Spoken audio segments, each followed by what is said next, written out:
las personas que se acaban de ingresar. Bien.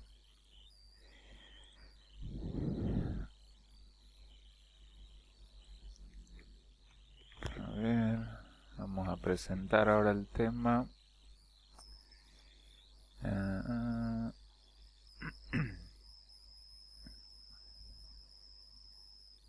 Bien. La clase pasada estábamos viendo la parte de lo que era las preguntas, ¿no? Del tema de la cultura organizacional. En el caso decíamos que la cultura organizacional relacionado con el clima laboral tenía mucho que ver con todo el clima que se desarrollaba dentro de una empresa, tanto la relación que existía entre las personas, los empleados con los jefes o entre los mismos empleados. Sí, habíamos encontrado amigos, hacía amistades y de alguna forma el esfuerzo que uno hacía como trabajador era recompensado. Todo esto para que recursos humanos pueda evaluar o evaluar el clima laboral dentro de una empresa, porque de alguna manera esto es importante para que el trabajador se sienta motivado, que no sea pesado levantarse todos los días y decir, oh, nuevamente estoy yendo a la empresa y no me gusta ir y se sienta pesado, ¿no? Cuando hay un clima laboral bueno, eso no ocurre. Bien, ahora vamos a hablar acerca de la productividad, que ya van a ser los últimos temas relacionados con la materia. Cuando hablamos de productividad, hay que entender siempre que algunas ocasiones nosotros como trabajadores nos sentimos con esa presión, ¿no? Por la cantidad de tareas que muchas veces se nos acumulan en la semana, en el día. Y cada uno de nosotros, de acuerdo a las responsabilidades, siempre tenemos pendientes, ¿no? Ya sea tenemos mails, algunos pedidos que nos llegan por mails, a veces nos llaman, tenemos reuniones, nos obligan a fijar ciertas prioridades y la idea de intentar ser productivo frente a todo esto, eso es un desafío, ¿no? Porque en la empresa todo es importante y todo es para allá, como dicen. Y no se puede dejar de hacer ninguna de las cosas que se nos pidan, dado que estamos frente a pedidos dentro de la organización y bueno, todas estas tareas se tienen que finalizar. Y aquí es donde empieza el desafío para cada persona, porque dependiendo de cómo uno lo gestione, nos puede hacer más o menos productivo. Aquí es el famoso trabajo bajo presión, en el cual nos consultan en las entrevistas laborales, porque precisamente en algún momento siempre todos pasamos por un cúmulo de trabajo.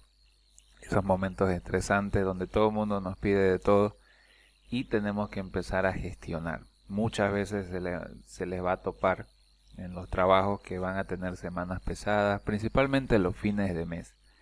Los contadores, fines de mes y cierres de gestión son los días negros, como quien dice, porque son los días donde se triplica el trabajo, dado que hay que empezar a estar metiendo o registrando alguna documentación, asientos contables que no se hayan hecho, haciendo ajustes, entonces, y nos van pidiendo, ¿no? Que tenemos que responder a tal cosa, presentar a impuestos, hay algunas reuniones de cierre de gestión y todo eso se acumula. Y la idea es que todo nos piden prioridad. Esto es bastante habitual. Y la idea es que en base a esto pues seamos productivos, ¿no?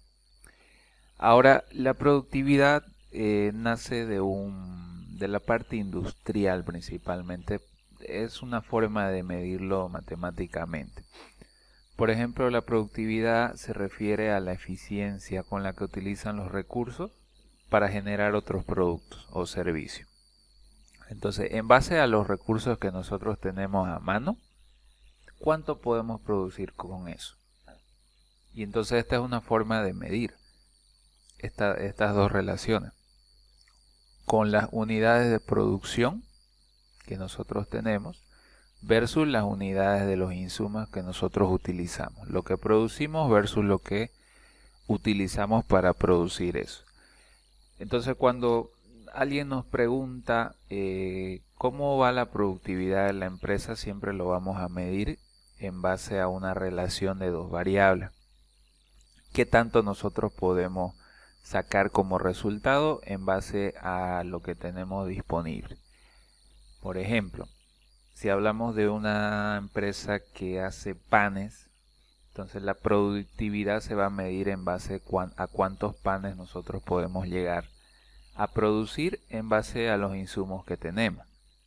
Desde luego que aquí las empresas tienen que dar o brindar todos los insumos necesarios para llegar a cierto nivel de producción, porque no tiene sentido que la empresa dé insumos, por ejemplo, para solamente llegar a 1000 panes al día y resulta que le están pidiendo hacer 2000 panes al día. Eso no va a ocurrir a menos que usted le quite insumos para alcanzar la producción. Pero la idea es que estos insumos puedan ser proporcionados por la empresa, todas las herramientas para que se llegue a la producción. Algo que vamos a ver en legislación, por ejemplo, hay unos bonos de producción que tienen mucho que ver con cuánto uno produce y hay una relación. Y la idea, ahí vamos a tocarse de acuerdo a la legislación laboral boliviana, es que las empresas tienen la obligación de dar todos los insumos para ganarse ese bono, porque caso contrario, si se identifica que la empresa no está dando los insumos necesarios para llegar a esa producción solamente por no dar ese bono, se puede llegar a puede uno llegar a denunciar, por ejemplo, para que la empresa ajuste el nivel de producción o también de más insumos en ese caso, ¿no? Entonces la idea es esta relación. Una forma de medir la productividad de los empleados, por ejemplo, en dinero, ¿no? Digamos que una compañía genera 80.000 bolivianos en cualquier tipo de artículo, ¿no? Producir. Y estos 80.000 bolivianos en artículos equivalieron a un trabajo de 1500 horas. La pregunta es, ¿cuál es la productividad de esta mano de obra? Y siguiendo la misma fórmula de hace un momento, simplemente tenemos que dividir los 80.000 bolivianos, que ha sido la producción total versus el insumo. Entonces, producción entre insumo. 80.000 entre 1500. Aquí tenemos en 53,33 bolivianos por hora de trabajo. Eso es lo que esa es la productividad. Entonces, desde luego que si con las mismas 1500 horas se producen más artículos, por ende este resultado va a ser más alto. Así que aquí tendríamos una productividad mayor en ese caso. Entonces, estos cálculos los realiza siempre el área financiera y muchas veces el área operativa para medir a los trabajadores, ¿no? Porque nos interesa bastante el hecho de cuánto dinero estamos generando o produciendo por hora. Esta es una forma de hacerlo. Otro ejemplo podríamos verlo, los mismos 80.000 bolivianos en artículos, pero ahora dividido en 30 empleados. Es decir, 30 empleados fueron los encargados de los 80.000 bolivianos. La pregunta es cuál es la productividad. De igual manera, el resultado, que es 80.000 bolivianos, análogamente hablando que es la producción, lo dividimos entre los insumos utilizados, que fueron 30 empleados. Esto nos da una productividad aproximada de 2.666 bolivianos por cada empleado. Como decía, aquí arriba en estos dos ejemplos estamos midiendo a la productividad de los empleados, ya sea por horas de trabajo, dependiendo cómo se le esté pagando, o tal vez por empleado, ¿no? por el salario. Entonces, en este caso, si a estos 30 empleados le estamos pagando 3.000 bolivianos a cada uno, por ejemplo, aquí ya la productividad pues, para la empresa va a ser negativo porque le estamos pagando 3.000 cuando la productividad de los empleados es menor a lo que pagamos. Entonces estaríamos perdiendo. ¿Qué tendríamos que hacer? Aumentar la productividad para que este valor de acá sea superior a lo que se le paga. Por ejemplo, si fuera el salario mínimo, 2.500 acá. Entonces a cada empleado se le paga 2.500, pero los empleados nos están rindiendo como 2.666. Ahí estaría bien, tenemos empleados productivos, se podría categorizar en esa parte. Bien, entonces eso es parte de la productividad. Recuerden ustedes que la productividad siempre se va a medir en función a cómo nos organicemos y con esos insumos que nos da la empresa, cuánto producimos. Si producimos más o menos, esto ya va a depender de los estándares que nos obliguen cada empresa. Pero al fin de cuentas la productividad nace justamente de esa habilidad de poder gestionar todos los trabajos. Ahora, hablando de la productividad también podemos hablar de los hábitos. Llamémoslo así, hábitos, a algo que es un comportamiento automático. Es algo que cada uno de ustedes hace sin necesidad de pensarlo, de forma automática todos los días, y lo hace a menudo, ¿no? Es decir, lo hace regular y sin pensarlo conscientemente. Desde luego que existen hábitos buenos, hábitos malos. Por ejemplo, aquí en la imagen podemos ver que un hábito puede ser fumar.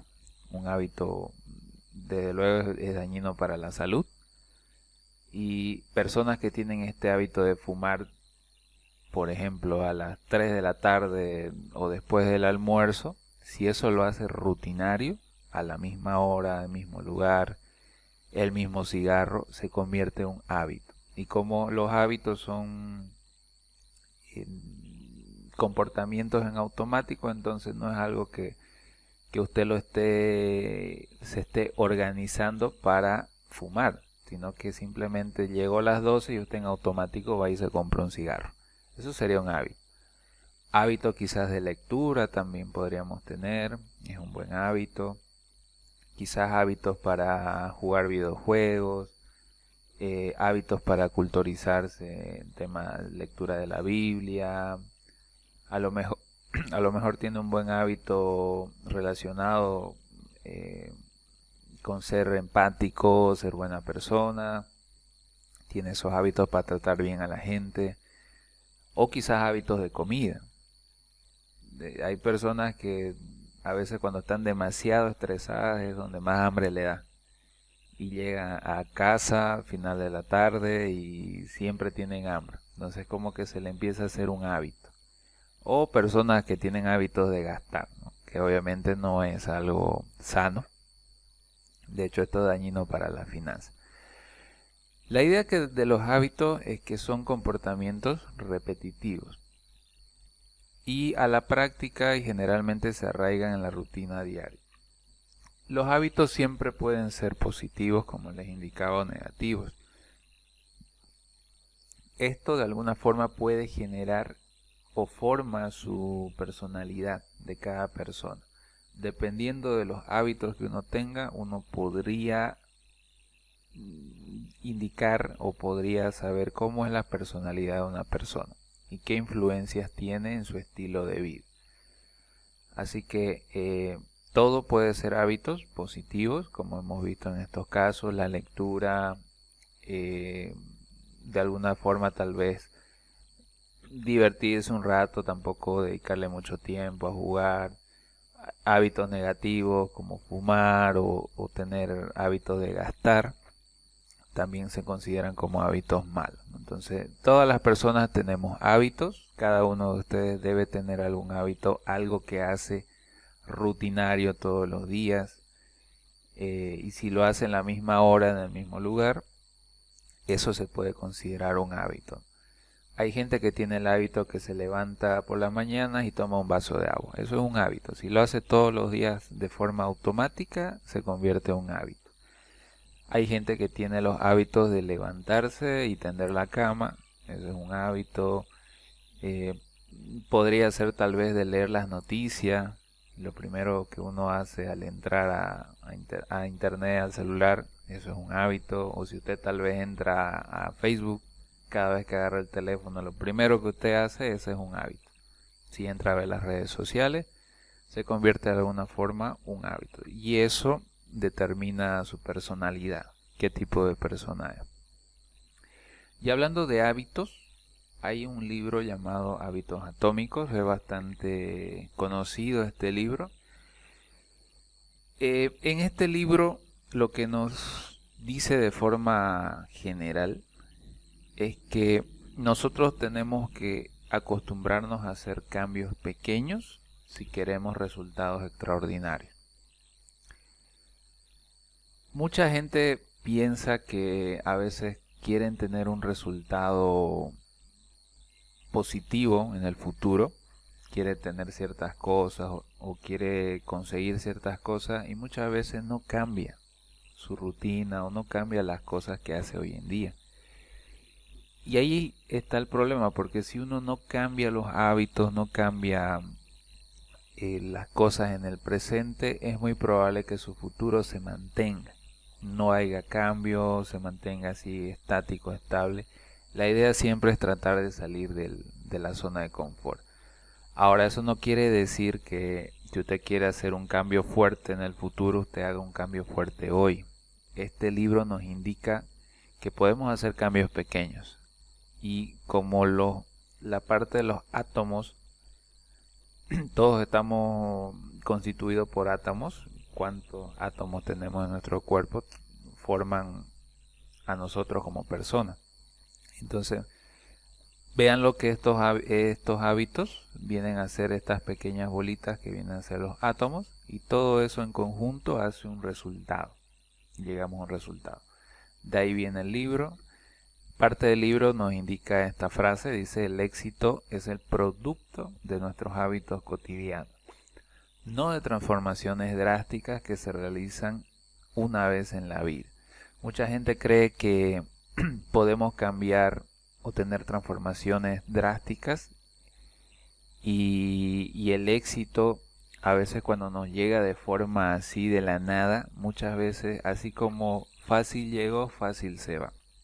Eso es lo que nos dice aquí. Vamos a verlo con un ejemplo más adelante en la lámina siguiente. Pero aquí dice que la agregación de ganancias marginales, que es algo que abre el libro, dice que es una filosofía, la cual aspira a alcanzar una pequeña mejora en todo lo que se hace. Un buen hábito siempre es tratar de hacer las cosas todos los días o día por medio, pero cada vez que uno lo haga, hacerlo un poquito mejor. Es decir, hacer un pequeño cambio a lo que usted está haciendo, pero de forma positiva. Al hacerlo de forma positiva, imagínense que es como una bolita de nieve. Cuando usted lo tira, la bola de nieve, ¿qué pasa? Esa bola de nieve, conforme va cayendo, es pequeña, ¿no? Pero conforme va cayendo, eso se va haciendo cada vez más grande. A eso se refiere de las ganancias marginales. Entonces lo que empieza como una pequeña ganancia se acumula con el tiempo y se convierte en algo grande. Es como la fábula de la tortuga y la liebre, ¿no? Cuando estaban en una competencia. ¿Y qué pasa? La liebre corre mucho más rápido que la tortuga, aunque se han visto videos de YouTube en la cual tampoco es que las tortugas sean tan lentas, ¿no? Te las pone a correr y corren, ¿no? Pero en esta historia la liebre corre y lo deja atrás a la tortuga. Y tanto era su confianza que se echa y se duerme. Y se duerme tan profundo. Y claro, la tortuga en su lentitud, paso a paso, continuó la competencia hasta tal punto que pasó a la liebre y llegó a la meta. Y ya cuando la liebre se despertó se dio cuenta que había perdido. Entonces ese podría ser un buen ejemplo de decir cambios pequeños. No hay necesidad de correr en la vida, hay que hacerlo de forma constante y aplicando pequeñas mejoras, ¿no? Eso a la larga nos va a garantizar resultados extraordinarios. De otra forma, no existe lo que nos indica este libro. Y hablando de hábitos, vamos a ver un ejemplo de esta persona que ganó la lotería.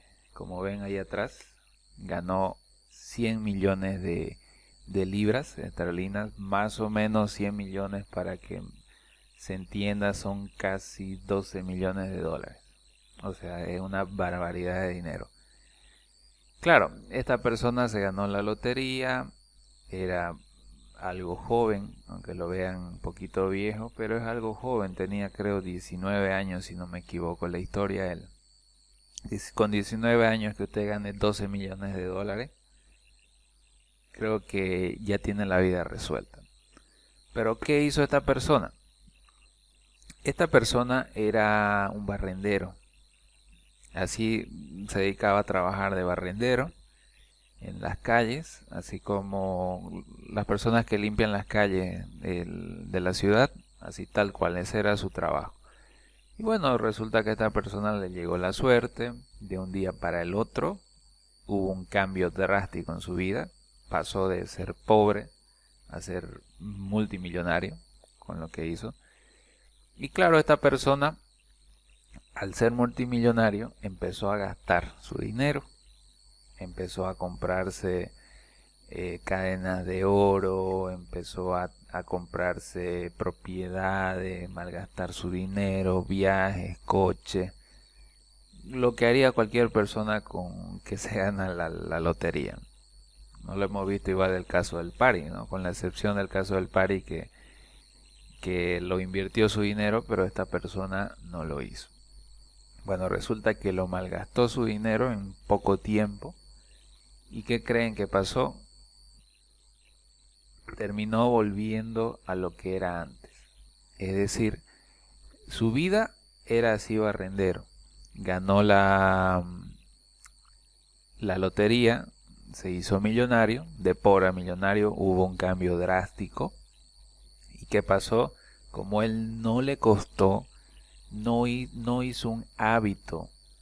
Porque fíjense ustedes que cuando uno, si esta persona hubiese de cero empezado así, con esfuerzo, sudor, trabajo, haya reunido los 12 millones, probablemente las decisiones que haya tomado esta persona hayan sido diferentes, porque le costó. Hubo un proceso para que él consiga ese dinero.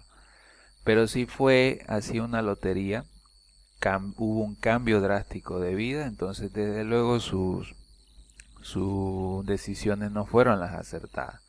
Y en poco tiempo, esta persona, pues, después de dárselo gusto un par de meses, no le alcanzó el dinero y terminó siendo mucho más pobre de lo que empezó, porque lo perdió todo. Aquí podemos ver ese claro ejemplo de que tener esos saltos drásticos, como indica acá, no son transformaciones drásticas, sino la idea que el éxito siempre va a llegar por esos hábitos cotidianos, esos hábitos pequeños, cambios que se hagan. Eso va a hacer que tengamos un éxito en el futuro. Eso es lo que nos indica este libro. No esperemos de la noche a la mañana, me quiero ganar la lotería, porque al fin de cuentas lo que importa siempre es el proceso. Lo que importa siempre es que usted aprenda a gestionar, usted le duela todo lo que le pasa en la vida, porque después eso le va a garantizar y ayudar a poder gestionar sus recursos en el futuro y no le vaya a pasar como esta persona. Porque esta persona tomó las malas decisiones porque le vino ese cambio tan drástico de la noche a la mañana, ¿no? Y eso es lo que provocó que él vuelva a ser lo que inicialmente fue. Al respecto, aquí nos indica el libro, dice que los hábitos que en un principio pueden parecer pequeños y poco significativos se transformarán en extraordinarios, es lo que nos dice el libro, si tiene la voluntad de mantenerlo durante varios años. Hay un conferencista que es colombiano-japonés, no sé si alguien lo conoce, Yokoi Kenji. Una vez él comentaba en una de sus conferencias, él decía que la cultura del japonés es muy diferente al latino porque el latino quiere las cosas ya nomás. Quiere que a la primera inversión o al primer cambio que haga ya quiera llegar al resultado. No es capaz de esperar el proceso. Y él decía que si acá en Latinoamérica una persona escribiera un libro y diga cómo cambiar su vida en 6 meses o en un año, ser de pobre a millonario, ese libro se comprará mucho más que un libro que diga cómo hacerse rico o millonario en 5 años. Estoy seguro, él decía que los libros que más se venderían en Latinoamérica sería el que se pueda hacer millonario lo más rápido posible. Y tristemente mucha gente cae en esa trampa, ¿no? Se ha escuchado bastante en las redes sociales: hágase rico haciendo clics en tal y gane dinero. Dicen como que el dinero rápido, el dinero fácil, muchas veces nos lleva a tomar decisiones erradas.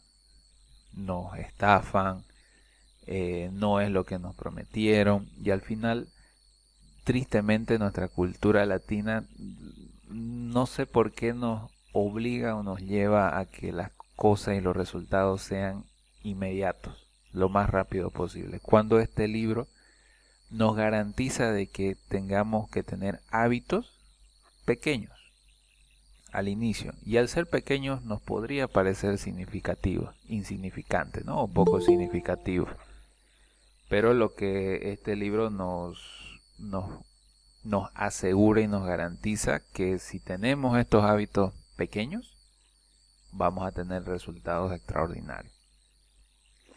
¿Qué hábitos pequeños nos indica el libro? Por ejemplo, dormir temprano.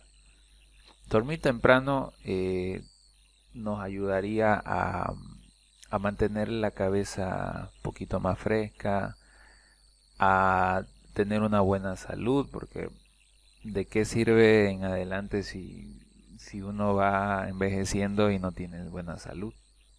Entonces, ¿qué implica eso? Que no vamos a poder hacer muchas cosas.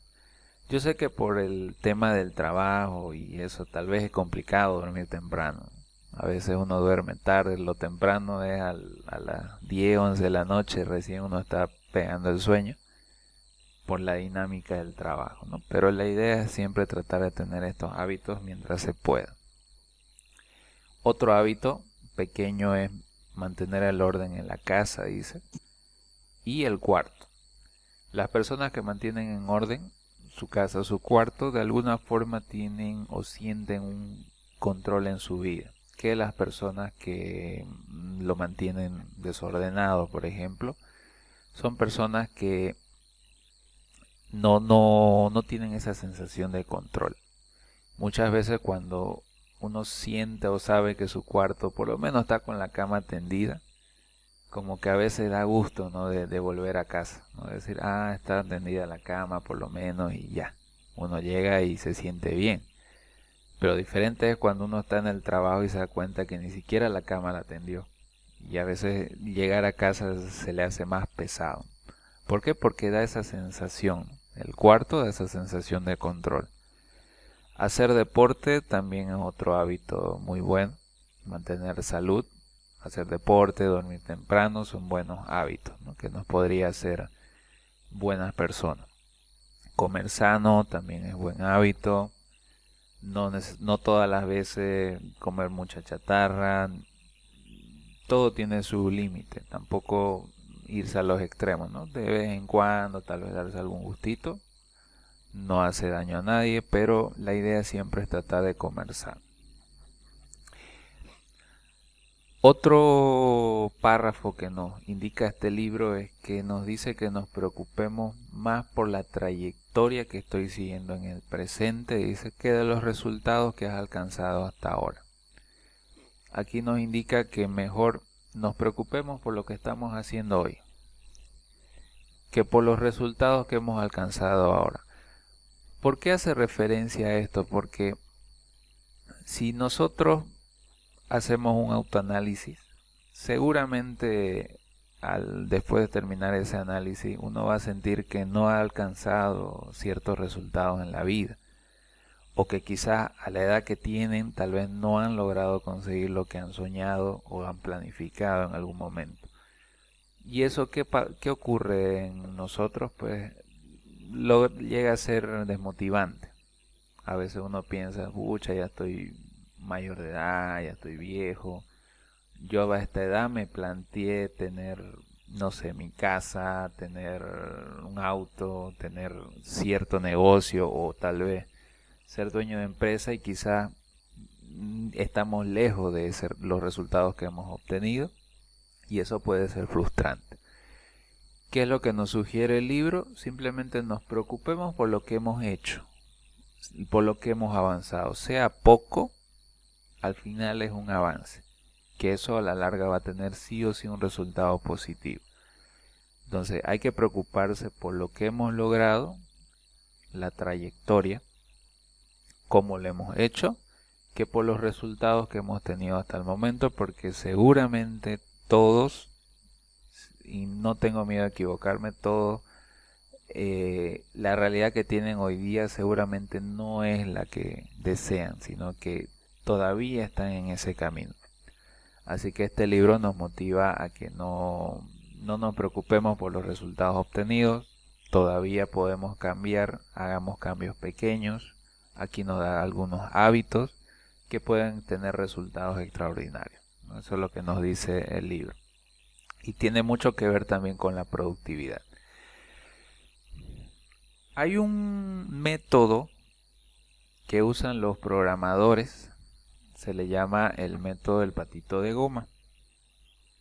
Los programadores siempre... ¿En qué consiste esto? Así como lo ven en la imagen, es un patito que lo colocan en cierto lugar donde ellos puedan verlo, y empiezan a explicar de forma con la voz en alto todas las líneas de código que ellos hayan escrito. Entonces dicen, no sé, en la primera parte, esta línea de código me permite preguntarle al usuario la edad. Con esa edad va a ingresar aquí, o se va a hacer la siguiente pregunta, y si dice sí, va a hacer esto, si dice no, va a hacer esto. Entonces, como que le empiezan a contar a este patito. Se lo cuentan, así de forma en voz alta. ¿Y qué es lo que ganan ellos con esto? Que sus oídos escuchen lo que están hablando. Entonces, inmediatamente ellos se pueden dar cuenta al momento de estar hablando, porque se están escuchando, dónde están los errores. Porque esa es la idea. Si no hacen esto, probablemente van a ver una tira de código y no se van a dar cuenta de los errores. Pero cuando estos programadores le hablan a este pato, ellos en automático están escuchándose a sí mismos, y ahí pueden identificar los errores de forma mucho más sencilla, más práctica que leyéndolo.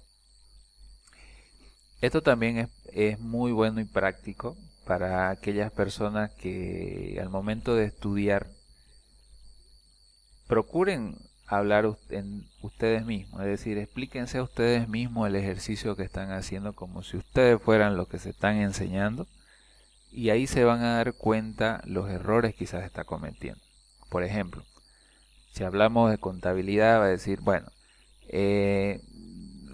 hay una compra de mercadería y vamos a utilizar esta cuenta debido a que, y en algún momento ustedes se van a pausar y no van a entender lo que están haciendo, y ahí se les va a abrir la mente y van a decir, ah no, pues esto no es así, y van a empezar a cambiar ese planteamiento. O sea, es un buen método para poder ser más productivo, porque la idea detrás de todo esto que le estoy comentando, al tener este hábito, implica hacer las cosas mejor, y hay diferentes métodos para ello.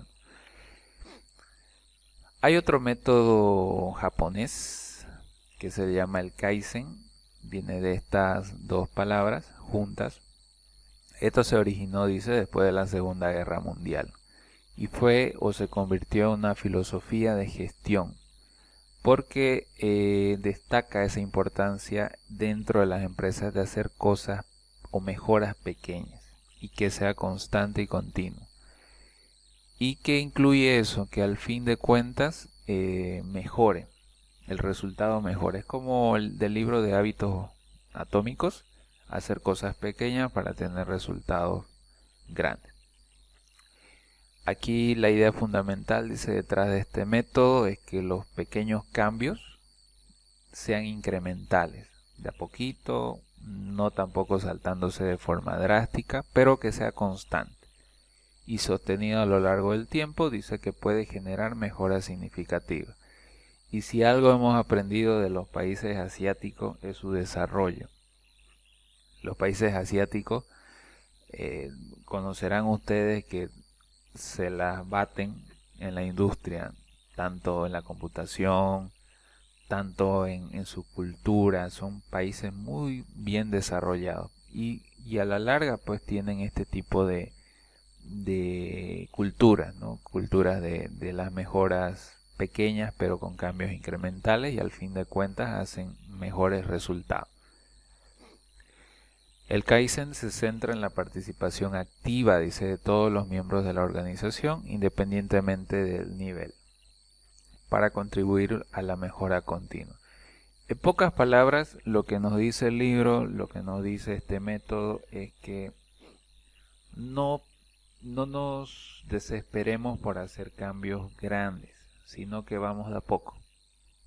Aunque para el latino es complicado entenderlo, muchas veces ir de a poco hace que los resultados sean mucho mejores y más duraderos en el largo plazo, que tratar de dar un brinco fuerte, así como ir de pobre a millonario, porque al fin de cuentas en el corto plazo vamos a llegar a terminar siendo como empezamos.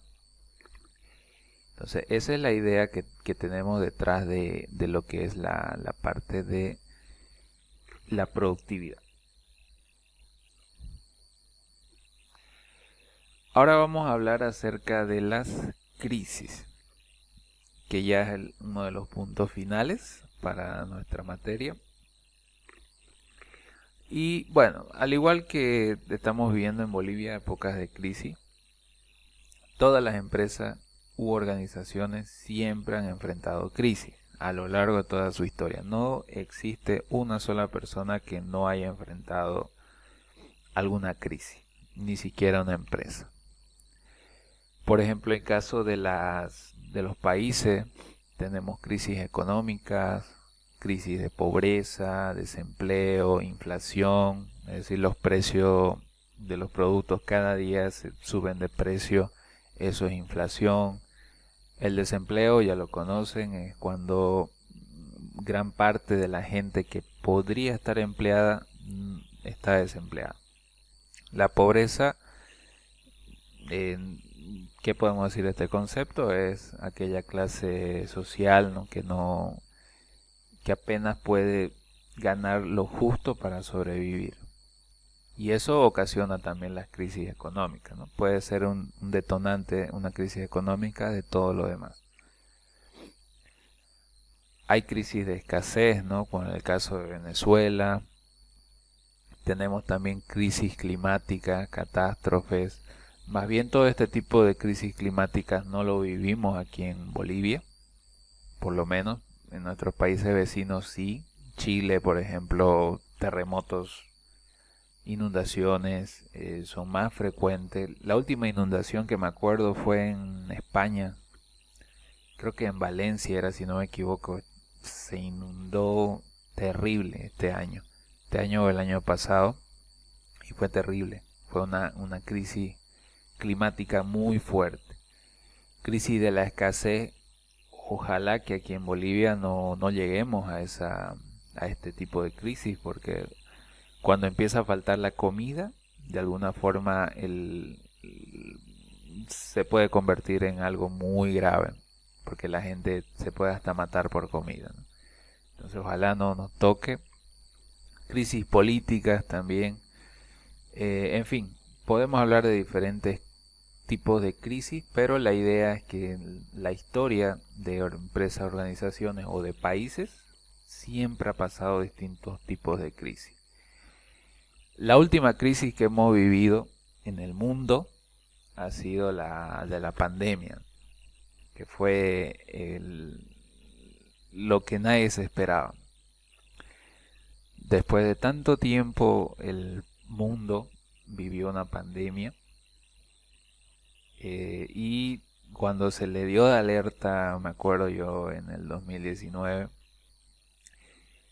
no se le creía pues, ¿no? al doctor allá en Wuhan, que iba a pasar una pandemia y que la persona que estaba atendiendo cabalmente tenía esta enfermedad y que alertó. ¿Qué hicieron las autoridades chinas? Trataron de callarlo, ¿no? Le dijeron que no esté sembrando el miedo en la ciudadanía porque todavía no se sabe y no sé qué. Y ya sabemos el resto de la historia, ¿no? El virus se propagó y llegó a todo el mundo increíblemente. Prácticamente esta crisis última que vivimos puso en manifiesto que ningún país estaba preparado para eso. ¿Quién se lo puede imaginar, no? Una pandemia de tal magnitud que vivimos nosotros, que uno se contagiaba con el aire simplemente por estar expuestos a esa facilidad de contagio. Llegó a miles y millones de personas, ¿no? Y muchas personas fallecieron, lamentablemente, ¿no? Fueron días bastante complicados cuando estuvo la pandemia, y las empresas también lo sufrieron. Ahora, las empresas siempre tratan de buscar planes frente a crisis. Si bien es cierto, las empresas no es que constantemente están pensando en crisis, sino de que lo deben de tener en cuenta. No deben de decir, no, esto nunca me va a pasar. Siempre tienen que haber ciertos planes cuando ocurra la crisis. Porque si no se planifican antes, puede llegar la crisis en cualquier momento. ¿Y qué va a pasar? Lo va a pillar desprevenido y por ende puede llegar hasta el cierre de la empresa. Y la idea de tener estos planes es que haya una guía de actuación, ¿no? En caso de que haya crisis. Si no hay crisis, pues bien, ¿no? Pero si en caso hay crisis, ya uno va a saber la empresa cómo actuar. Yo creo que después de la pandemia muchas empresas ya tienen estas guías de qué van a hacer si en caso de aparezca otra pandemia. Ya estaríamos un poquito más preparados que lo que nos pasó anteriormente. De hecho, como en Japón o en estos países de Asia es tan común los terremotos, lo que es la parte de la construcción es otro tipo de construcción que tiene otra tecnología ideal para sismos. Entonces, seguramente han visto en internet cómo tan fuerte que golpea los terremotos y las casas se mueven de un lado para el otro y no se derrumban. Es porque ellos ya han aprendido de tantas crisis que han tenido, ya han aprendido a tener una guía y a poder desarrollar estas construcciones. ¿Para qué? Para que si en caso viene nuevamente un terremoto, ellos sepan qué hacer. Entonces estos países están mucho más preparados que, por ejemplo, aquí en Bolivia, que nadie pensaría en, uy, si viene una crisis de terremoto, voy a tomar la decisión ahorita. Nadie. Nos viene un terremoto y nos podría fulminar a todo el país o una región. Ahora, el tema de las crisis no es algo que va a estar ajeno a ningún país. O sea, todos los países siempre estamos en velo para que nos pase alguna crisis. Puede ser una crisis regional, una crisis global, quizás alguna crisis de industria o de países, como estamos viviendo en Bolivia. Tema de crisis de la escasez de dólar está complicando a las empresas importadoras, por ejemplo, de traer productos de afuera, porque no pueden comercializar con la moneda boliviana. Entonces, ¿qué tienen que hacer? Ir a buscar dólares. Y muchas veces los dólares lo consiguen caro porque hay una alta demanda en dólares, ¿no? Entonces estamos frente a una crisis, por ejemplo, acá en Bolivia. Ahora, dentro de las crisis, no todos son perdedores. Siempre van a haber empresas que se van a ver beneficiadas. En el caso de la crisis que tuvimos de la pandemia, habían empresas que desde luego cerraron, desde luego no les fue tan bien, y otras empresas, en este caso las farmacéuticas, que se lucraron pues a más no poder. Fue una de las industrias. Otra fue Zoom. ¿Quién conocía a Zoom antes de la pandemia? Nadie. Pero ¿qué pasó Zoom? Zoom es como en la plataforma que estamos usando nosotros, Google Meet, solamente que Zoom tiene planes de pago, ¿no? Si usted lo quiere gratis son solamente, si no me equivoco, 40 minutos. En comparación de lo que nosotros tenemos de Google Meet, que es ilimitado, pero en el caso de Zoom es de pago. Y claro, esta empresa antes de la crisis nadie la usaba, pero llegó la crisis, fíjense acá en el 2020, su precio de la acción se disparó. ¿Por qué se disparó? Porque claro, todas las empresas empezaron a trabajar, a gestionar desde casa, ¿no? Porque nadie podía salir por la cuarentena. Y esta empresa Zoom, pues su cotización en bolsa, ya había muchos inversionistas que metieron su dinero y compraron acciones. Desde el 2020, fíjense esa crecida.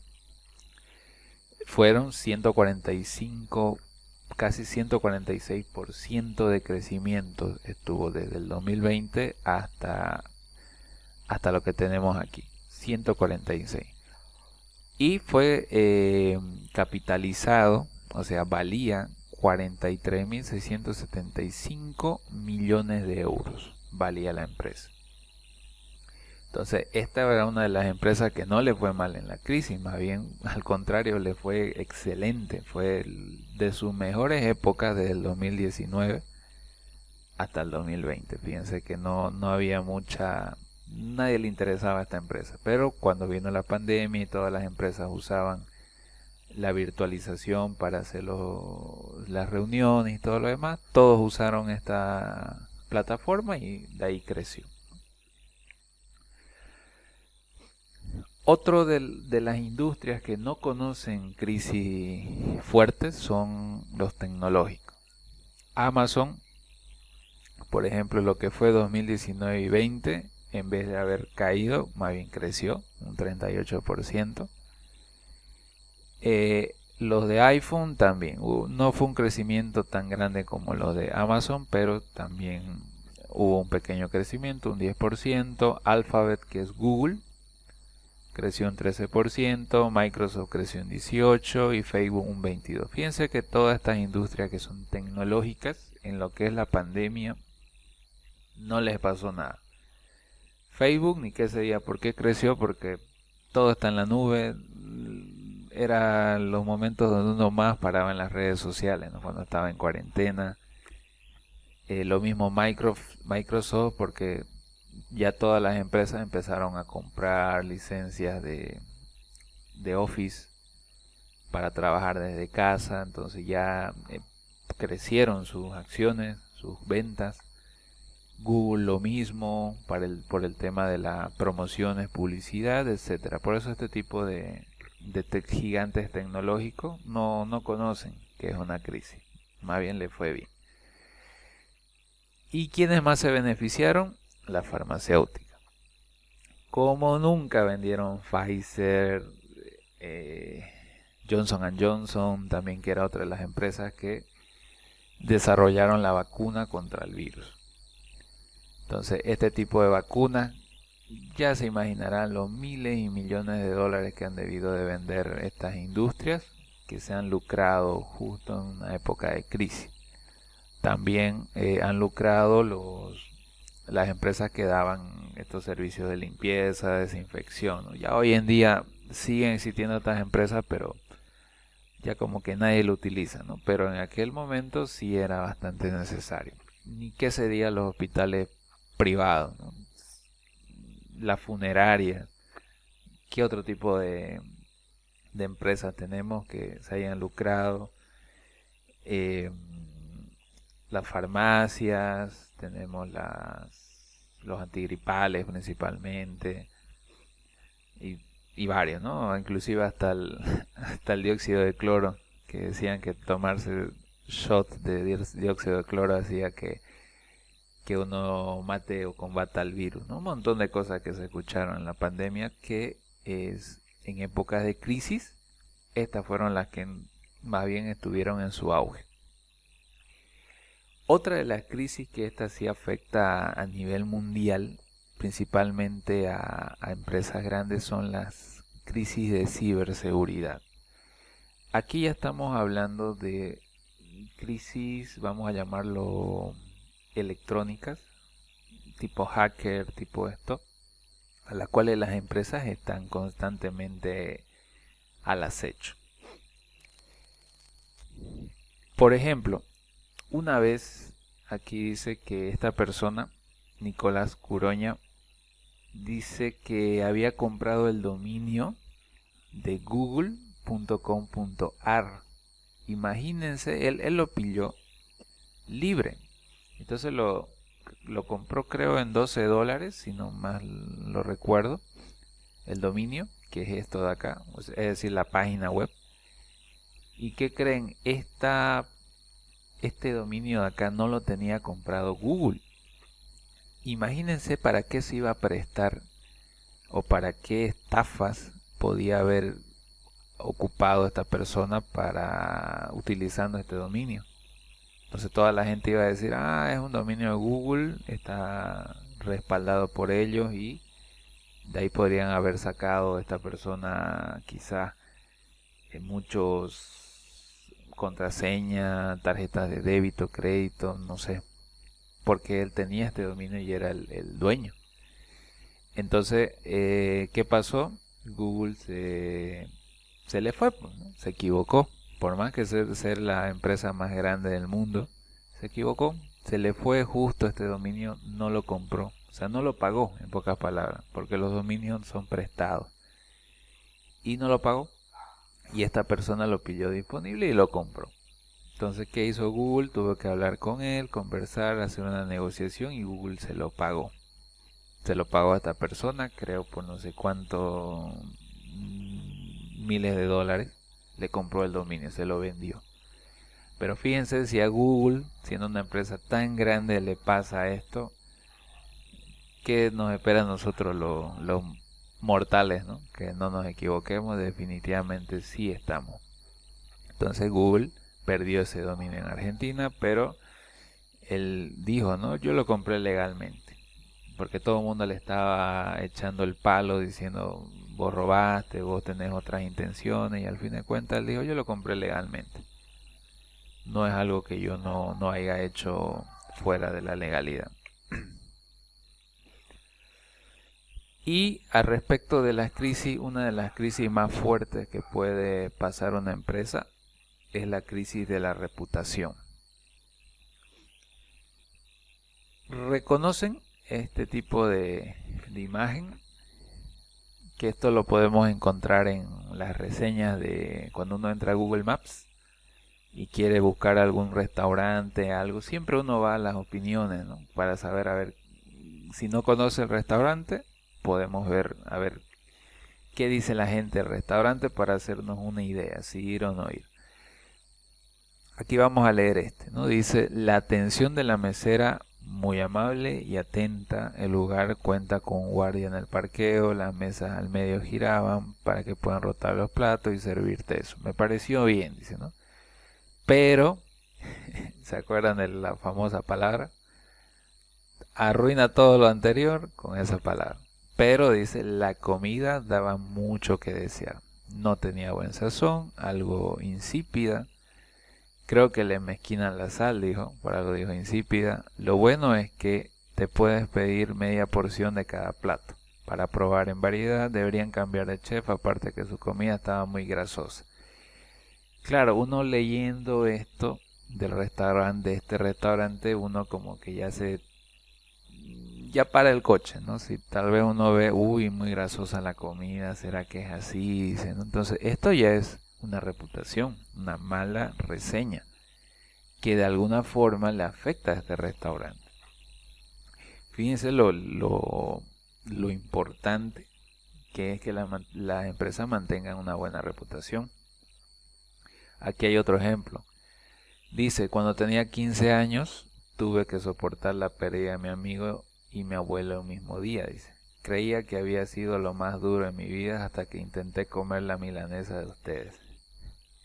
Un poquito de broma ahí que hizo la persona, indicando que la milanesa era mucho más duro que la pérdida de su amigo y su abuelo en el mismo día. De plano aquí la calificación, dando a entender que las milanesas estaban durísimas, así que ni cómo comer ahí. Entonces, el tema de los comentarios y valoraciones es algo que las empresas tienen que cuidar mucho, porque si hay buenas valoraciones, es una excelente herramienta para generar ventas. Y claro, si hay malas valoraciones, es una excelente herramienta para no generar ventas. Sería todo lo contrario. Es por eso que las empresas siempre, cuando encuentren así en algunos comentarios de personas que quieran o que se estén quejando de algo, las empresas no tienen por qué no hacerle caso. Siempre tienen que responder al mensaje o hablar con esa persona y llegar a un acuerdo, ¿no? Disculparse, decirle, mira, lamentamos mucho lo que ha ocurrido, te podemos dar este servicio, esta compensación a cambio. En mi caso eso sí a mí me pasaba con Tigo, por ejemplo. A veces Tigo anda en su mala racha de señal y yo muchas veces, una vez me pasó que me compré un paquete de 2 bolivianos, 55 megas, hace tiempo. Y en todo el día no pude usar esos megas porque la señal estaba pésima, pero así pésima. Y yo me acuerdo que me quejé con Tigo. Tigo me dijo, sí, teníamos problemas en todo el día del sistema o del internet, pero le vamos a recompensar. Y me acuerdo que me dieron una semana de puro internet ilimitado. Entonces eso hizo que yo no ponga malos comentarios en las redes sociales, ¿no? ¿Por qué? Porque ya me habían solucionado el error y me estaban compensando. En otra ocasión también me acuerdo que creo que me había comprado megas, pero no sé por qué razón, Tigo, se descontó de mi saldo, de mi crédito. Al fin de cuentas tenía 10 pesos y se lo comió los 10 pesos. Entonces yo llamé a Tigo y le dije, mira, si yo me compré megas, ¿por qué se ha descontado? Y ahí me dijeron una disculpa, señor usuario, no va a volver a ocurrir, hubo un error en el sistema, me dijeron. Y me acuerdo que ese entonces me abonaron 50 bolivianos. 50 bolivianos y me dieron 200 megas más. Así como compensación a lo que había ocurrido. Y nuevamente evitó que yo vaya con los comentarios malos. Entonces fíjense lo importante que es para las empresas cuidar su reputación, porque eso puede hacer que ya no generen venta y la gente empiece a pensar mal de ese producto. Otro tipo de ejemplos, aquí dice, ¿no? Ya de respuesta de las empresas. Aquí el usuario dijo, ¿no? La pizza no deja de ser agua con harina, 200 pesos por persona, esto hablamos de Argentina, me parece un robo a mano armada, dijo. ¿Y qué respondió la empresa? De forma de broma, ¿no? Le puso, Claudio, te proponemos un juego y si ganas, te regalamos pizzas de por vida, le dijo. Sí, lo que leíste, pizzas gratis de por vida. Aquí van las reglas, le dice, ¿no? Esta noche pasate por el local, te vamos a dejar 1 kilo de harina y 1 litro de agua a tu nombre, le dice.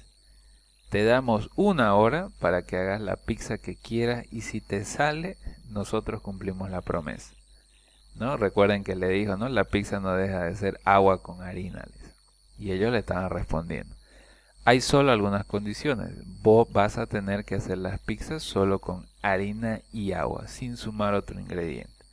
Tampoco podés gastar en empleados, leña, luz, gas. Si te da calor vas a tener que tomar agua natural porque no puedes usar las heladeras para tener el agua fría. Y nada de ponerle salsa, mozzarella, dijiste harina y agua, ¿no? Ni se te ocurre construir un local y mantenerlo 58 años o comprar un horno. Perdón, si parece que te respondimos mal, pero hace 58 años que hacemos la mejor pizza del mundo, dice, ¿no? Y el tema nos pone sensible, es decir, lo que comentó él, ¿no? Si querés conocer cómo hacemos nuestra pizza y por qué valen lo que valen, te invitamos a conocer nuestra empresa cuando quieras. Saludos, Claudio, y nos vemos esta noche. Y le ponen esta foto para Claudio, en la cual le ponen la botella de agua y la harina, ¿no? Y le ponen para Claudio. Puede parecer tal vez exagerado para alguien y mucha gente dice, ¿para qué le vamos a responder? Dice, ¿no? La gente habla a veces porque tiene boca, dice. Pero aunque no crean, este tipo de comentarios, lo peor es que se queda para toda la vida, ¿no? Si el usuario no lo borra, no lo puede borrar la empresa en las redes sociales, por lo menos en Google Maps, no lo puede borrar. Y claro, al haberle respondido, la empresa genera ya no genera que este comentario sea malo, por el contrario, sino que ya la gente como que ya no le afecta, ¿no? Esto como que queda inválido por la respuesta. Otro tipo de respuesta que hacen también son los de los pollos Kiki. Los pollos Kiki se han debido dar cuenta que si usted le pone algo negativo en los comentarios, ellos tienen una forma peculiar de responder, como que si fueran de la misma edad de uno. Empiezan a responder de esa manera, graciosa, como para estar de payasos ese momento, y genera risas y todo entre la gente, y como que ya ese comentario malo se pierde. ¿Por qué? Porque ya la empresa ha respondido y de forma grotesca. Hay otro tipo de crisis también que ocurrió, que es de la costeña. Una vez dice, bueno, esta es una empresa mexicana de alimentos en conserva, y se vio envuelta en una polémica. Resulta que esa fotografía que ven ahorita a continuación fue de un empleado, así que se sacó una selfie. Y claro, uno lo ve ahí, fíjense, con los calzoncillos medio abajo. Pareciera ser que estaba orinando, ¿no?, sobre los locotos, este empleado, ¿no? Claro, uno podría pensar, no, pero por la broma y hacen eso, pero fíjense que esta foto pues se hizo viral. Y ahora la gente, ustedes saben, ¿no? En las redes sociales, cualquier cosa que genere vistas se hace viral al rato.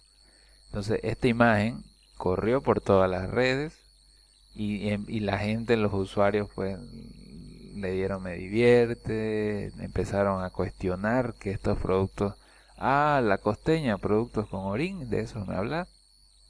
Y la gente empezó a relacionar esta foto pues con el producto. Y eso es una crisis de reputación. Y la pregunta es ahí, y lo más complicado es cómo va a hacer una empresa para recuperar esa confianza en los consumidores.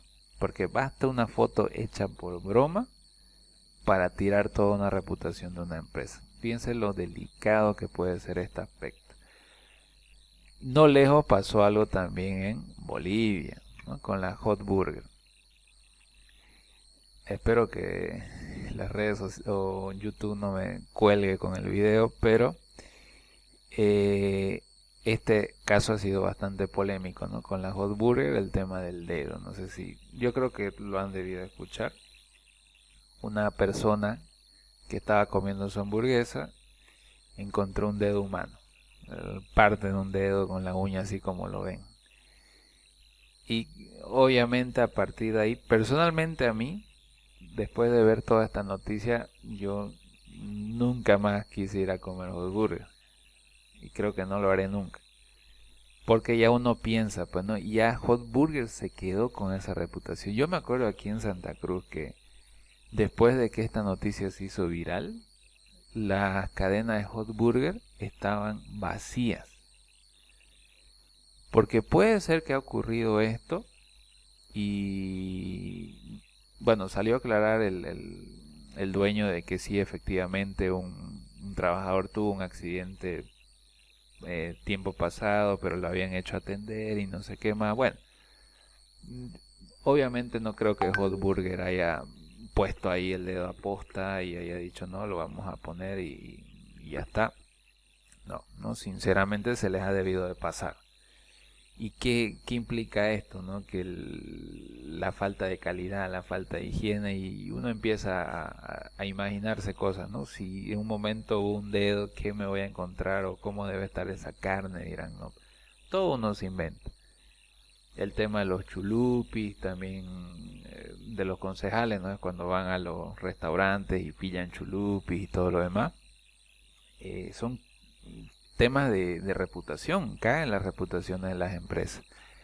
Aquí en Santa Cruz hubo un caso también de una que vendía asaditos, bastante conocida por la Universidad Estatal aquí por la Gabriel, y fueron a fiscalizar.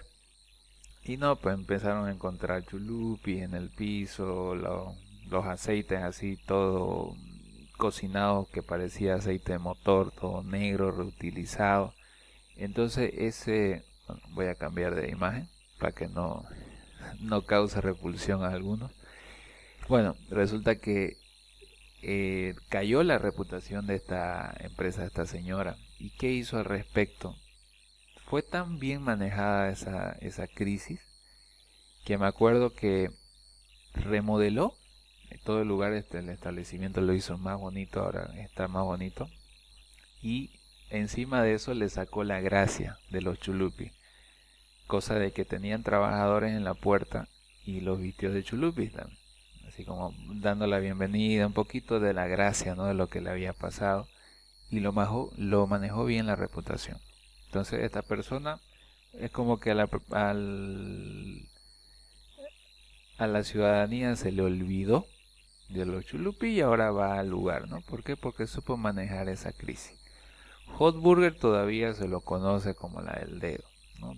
Las personas que viven acá en Santa Cruz me van a dar la razón, que Hot Burger, debido a esa situación, su reputación se vio muy afectada y ahora el tema es qué tan complicado es poder cambiar eso, ¿no? O mejorar en la gente, ¿no? Eso es lo más complicado. Ahora, otro tipo de reputación o de crisis fue con McDonald's. Del último video que vieron, de las famosas, de los arcos de oro que decían. En la película no había este personaje, ¿no? El payaso. El payaso vino después, les comento, ¿no? En la película solamente estaban los hermanos y el vendedor. El vendedor fue el que le robó la idea. Y al final, los que han visto la película se han debido dar cuenta que pareciera que el malo ha sido el vendedor, el que les hizo la propuesta y les compró McDonald's al final. Y ni siquiera les hizo firmar un contrato, le dijo, verbalmente te voy a dar un dinero por toda la vida, no te preocupes. Y los otros hermanos creyeron y al final todo era mentira. Pero bueno, la idea es que McDonald's tenía este payaso, o tiene este payaso que es el referente de McDonald's. Uno ve a este payaso, inmediatamente en la mente se le viene McDonald's. ¿Qué pasó con este payaso? Empezó a, como la gente es burlesca, empezaron a sacar fotos. Entonces le colocaban, ¿no? Ronald detenido por disturbios, ¿no? Porque este payaso se llama Ronald McDonald. Entonces lo ven aquí al payaso, que es simplemente una estatua y con dos policías, ¿no? Diciendo Ronald detenido por disturbios. Luego tenía Ronald en medio de un lamentable accidente, aquí apuntándole con una pistola y cabalmente el brazo levantado. Luego, Ronald está en su peor época y no es un ejemplo para los niños. Aquí tenemos cómo le ponen, ¿no? El arma. Simplemente esto está sentado o está puesto en un banco, pero le ponen, ¿no? Esas metralletas ahí, ¿no? Y le ponen el eslogan aquí arriba. Ronald un momento relax, ¿no? Le hacen la foto así como para el meme. que le ponen un trago de cerveza y está. Otro niño que ya no va a molestarlo y cómo se sacan la foto, ¿no? Los niños eh, con la cabeza ahí como que se lo estuviera ahorcando. Chica en pose sexy, dice, ¿no? Aquí Ronald McDonald le toman foto con una chica así. Ronald después de una noche de resaca, fíjense cómo hacen de todo, ¿no? Momento tenso con Ronald y etcétera, ¿no? Y este tema, pues claro, hizo que este muñeco sea objeto de burla, como están viendo, como la gente es burlesca y hace memes. Entonces esto hizo que la reputación de McDonald's se vea como una empresa nada formal, nada seria. Y debido a este tipo de fotos, ¿no? Que aunque uno pensaría, pero son bromas, sabemos que no es así, pero hay otra gente que no lo ve de esa forma, lo ve ya como una empresa no seria, que se presta para estas cosas y bueno, implica su reputación también estar en juego. Podemos hablar reputación también de iglesias, si usted ve a algún pastor tal vez saliendo de un boliche o de algún lugar indebido, ya su reputación cae. Fíjense lo delicadísimo que es el tema de la reputación. Y las empresas tienen que cuidar bastante esto porque una mala reputación puede hacer que sea el fin de esa empresa, dado que las personas ya no van a querer ir a comprar. Entonces, el tema de las crisis no es algo que puedan evitar las empresas, sino de que es algo que sí o sí puede ocurrir y tienen que estar preparados cuando ocurra. Bien, vamos a hablar acerca de la negociación. La negociación, la idea es que en ambas partes exista una sinergia, un match, que esta persona gane algo y esta otra gane. Adelante, ¿alguien quiere hablar?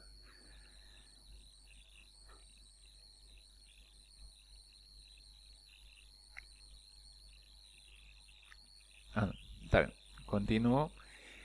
Bueno, en una negociación lo importante, chicos, es que ambas partes puedan ganar. Una negociación se va a dar cuando ambas partes puedan lograr sacar algo.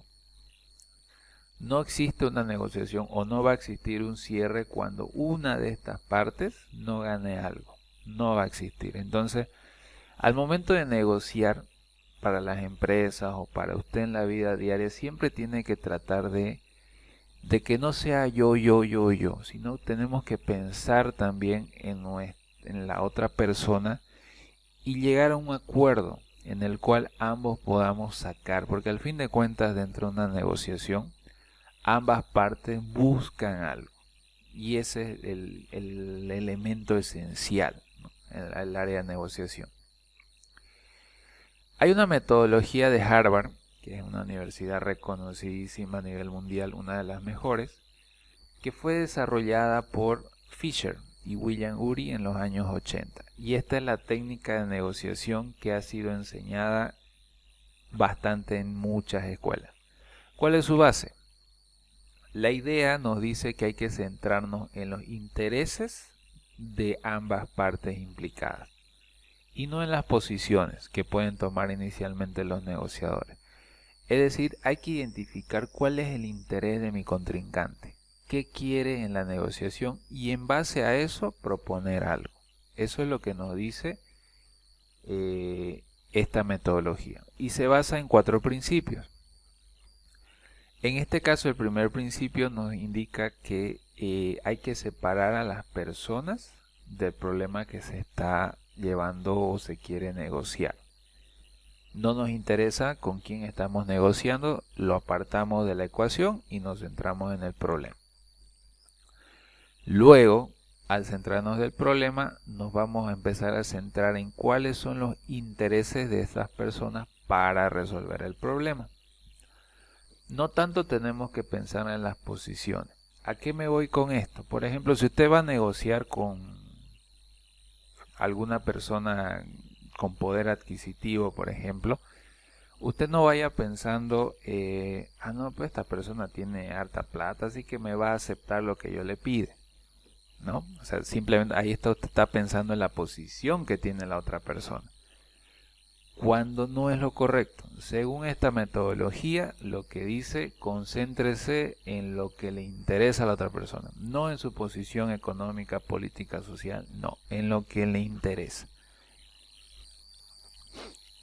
Luego, trate de inventar opciones de mutuo beneficio.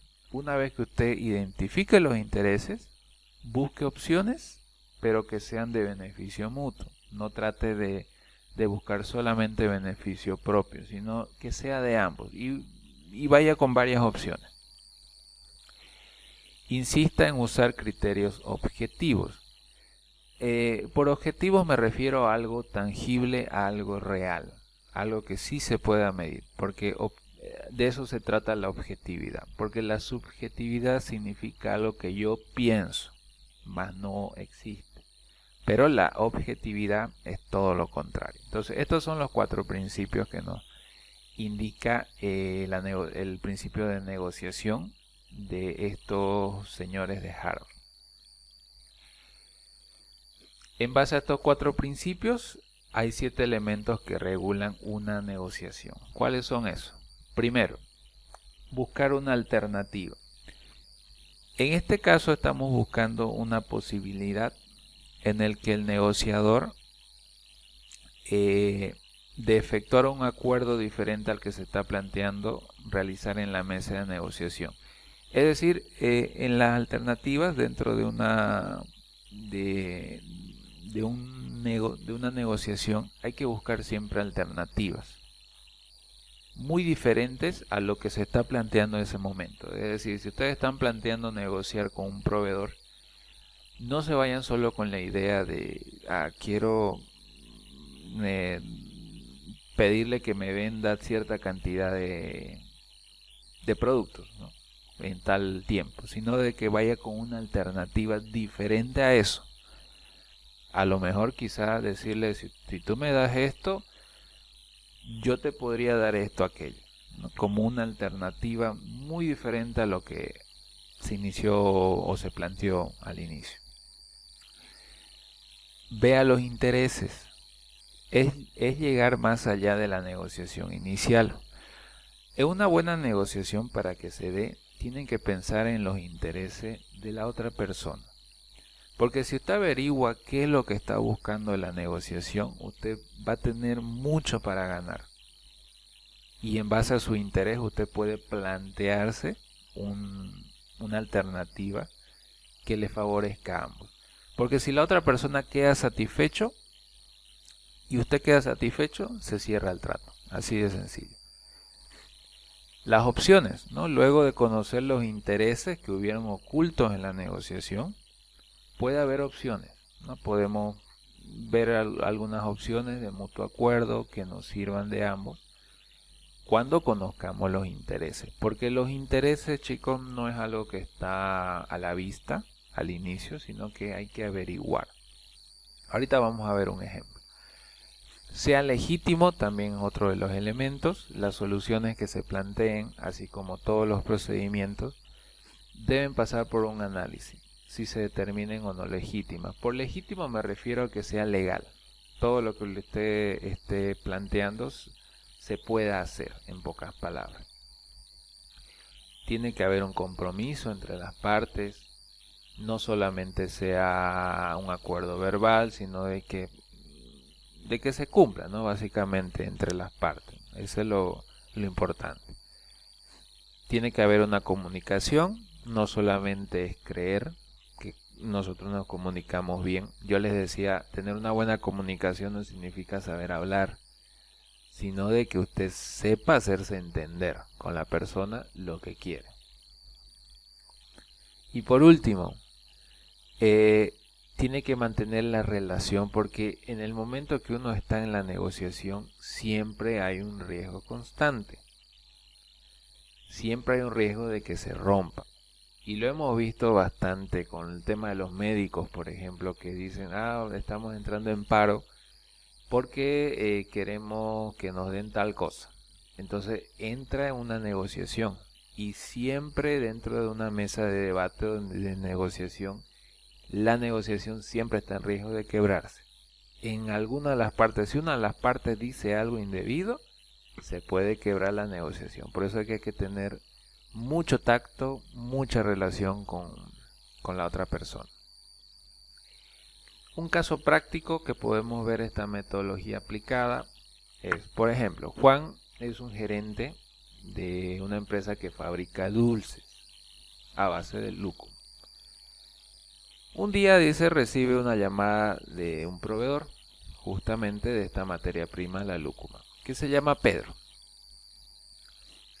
Entonces Pedro le dice a Juan, oye, ¿sabes qué? Ya no voy a poder venderte lúcuma porque otra empresa me está ofreciendo un 10% más de lo que vos me estás ofreciendo.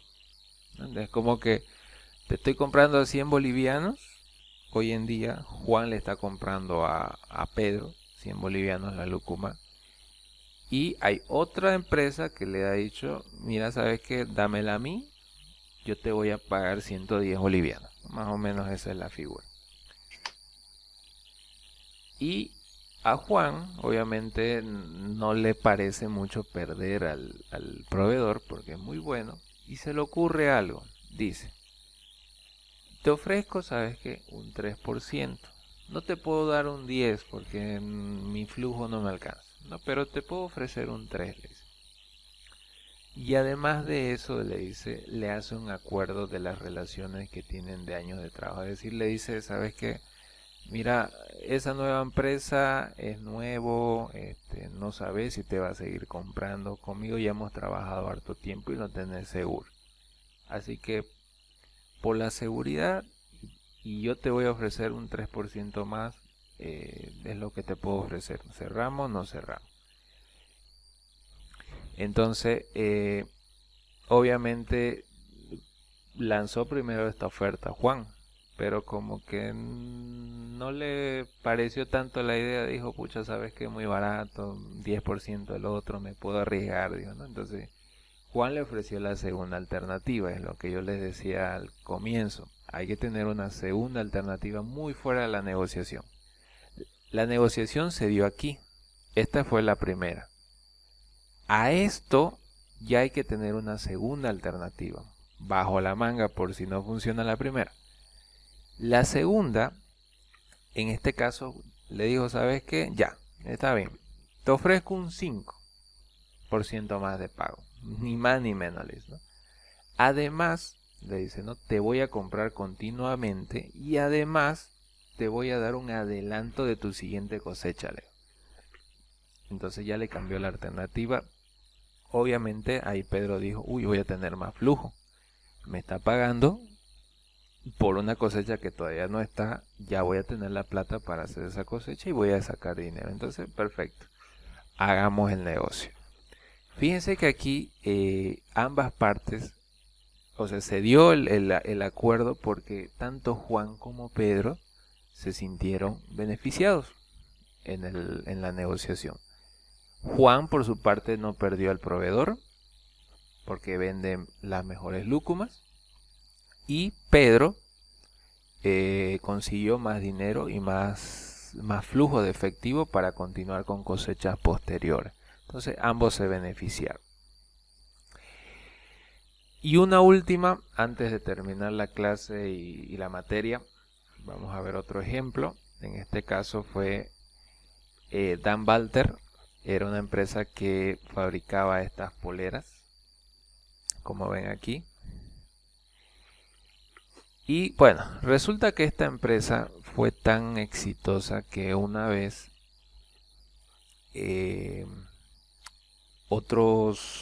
otra empresa estuvo bastante interesada en comprar a esta empresa Spire. Y bueno, esta empresa Spire tenía un socio, eran dos fundadores, ¿no? Uno era esta persona y otro era su hermano.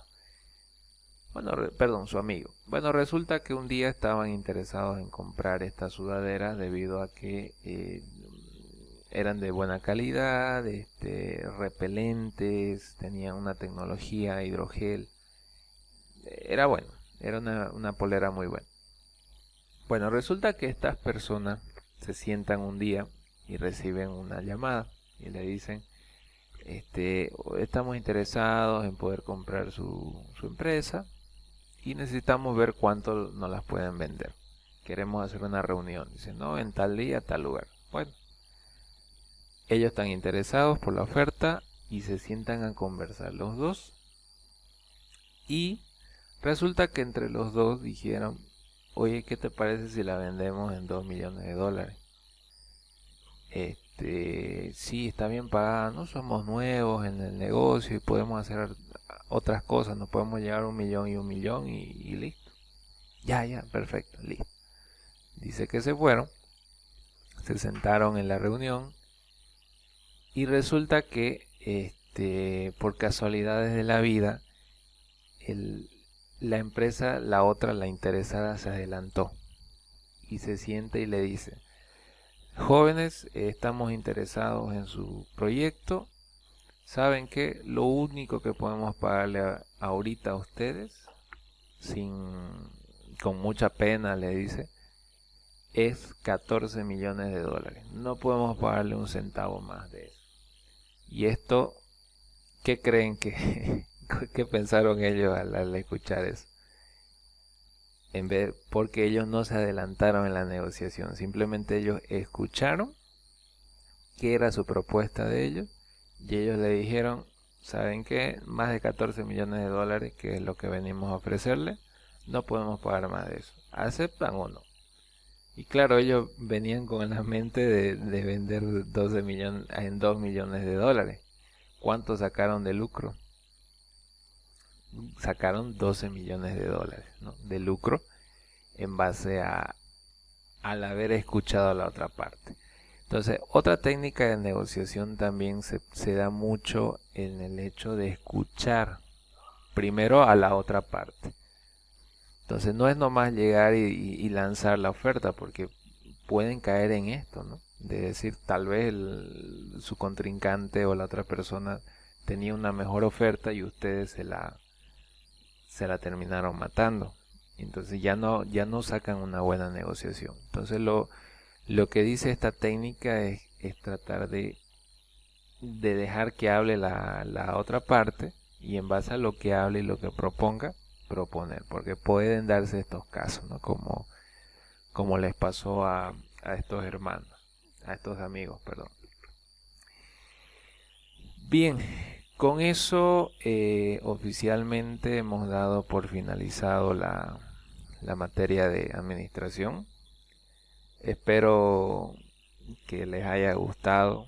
No hemos visto desde luego enteramente todo lo que es la administración, pero la idea era más de conocimiento general, porque tenemos que centrarnos en la parte contable, ¿no?, más que la parte administrativa de su carrera. No sé si tienen alguna consulta. Antes de las preguntas, nuevamente informarles, ya que están casi la mayoría de personas ahorita conectadas, el día viernes no hay clases por el tema del feriado acá en Santa Cruz, así que hoy día estaríamos finalizando esta materia, ¿no? Como tal, oficialmente ya tienen los trabajos ya subidos para que lo puedan terminar en la plataforma. Y ya a partir del otro lunes ya estaríamos comenzando con contabilidad, que es la siguiente materia. No sé si hay alguna pregunta, dudas hasta el momento.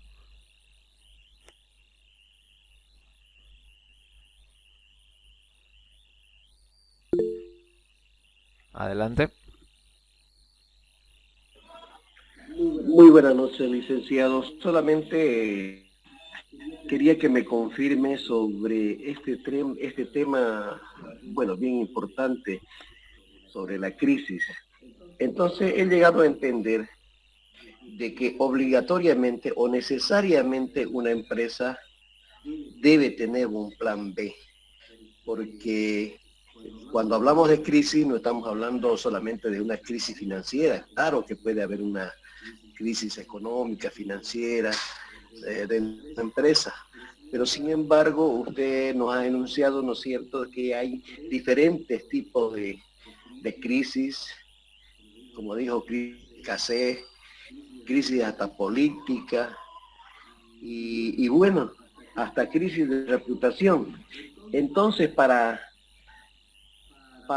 poder, digamos, sobrellevar a la empresa, ¿no es cierto? Las empresas obligatoriamente necesitan tener un plan B. Necesitan, bueno, como salvar, digamos, ¿no? Ya sea la economía o una crisis de reputación, por decir, ¿no es cierto? Correcto. Todas las empresas tienen que tener, primero tienen que saber de que están expuestas siempre a todos los tipos de crisis. Yo les comentaba que la pandemia nos enseñó a que seamos un poco más precavidos, porque cosas así como ocurrió de la pandemia, si bien no son comunes, pero suceden. Y nos ha demostrado la pandemia de que no estábamos preparados para una catástrofe tan grande. ¿Y eso a qué se debe? Porque ninguna de las empresas lo tomó en cuenta, no estaba dentro de su ecuación. Entonces cuando llegó la pandemia, nadie supo qué hacer. Para el caso de todas las crisis, las empresas por lo menos tienen que tomar en cuenta. Tiene que haber alguna guía, algún plan, para el caso de la crisis reputacional, que es algo de todos los días. Por esa razón es que las empresas se empecinan a capacitar a los empleados de una forma casi continua, de decirle hasta cómo tiene que atender al cliente, decirle de que este es tu guión, por así decirlo, de atención. Si te pregunta esto, puedes decir esto, o si quiere esto, puedes derivarlo a esto.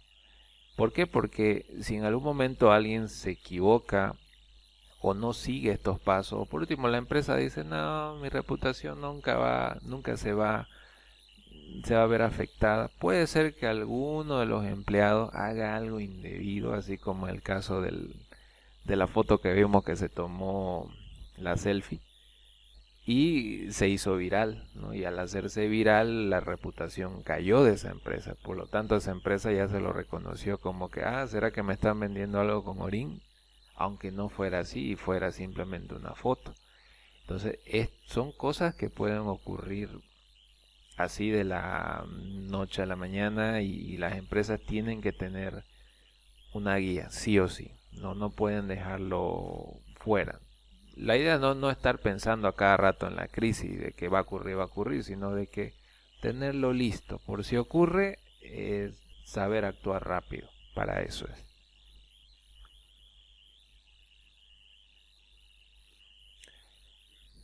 Muchas gracias. Ok, no hay de qué.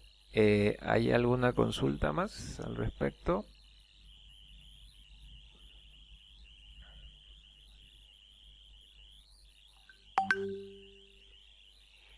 Bien, bueno, estimados, entonces oficialmente damos por finalizada la materia, administración, y voy a estar esperando sus trabajos, sus respuestas para ir calificándoles, ¿no? Ya para que ustedes tengan su nota finales cada uno. Como insisto, todo el mundo lo puede ver de forma personal en, en sus usuarios, ¿no? Para que ustedes sepan las notas. Y de aquí en adelante, igual, la siguiente materia va a ser igual gestionada en la plataforma, ¿no? Nada va a ser eh, por celular o WhatsApp, ¿no? Todo en la plataforma, así que necesito que se puedan familiarizar cada vez más las personas que todavía estén con ese problema, ¿no? Principalmente. Bueno, les agradezco por su tiempo y nos estaríamos viendo directamente el día lunes. Ya viernes pueden ir a descansar, a disponer, ya que no va a haber clase. ¿Ya? Así que tengan buenas noches, estimados, y nos estaremos viendo el día lunes.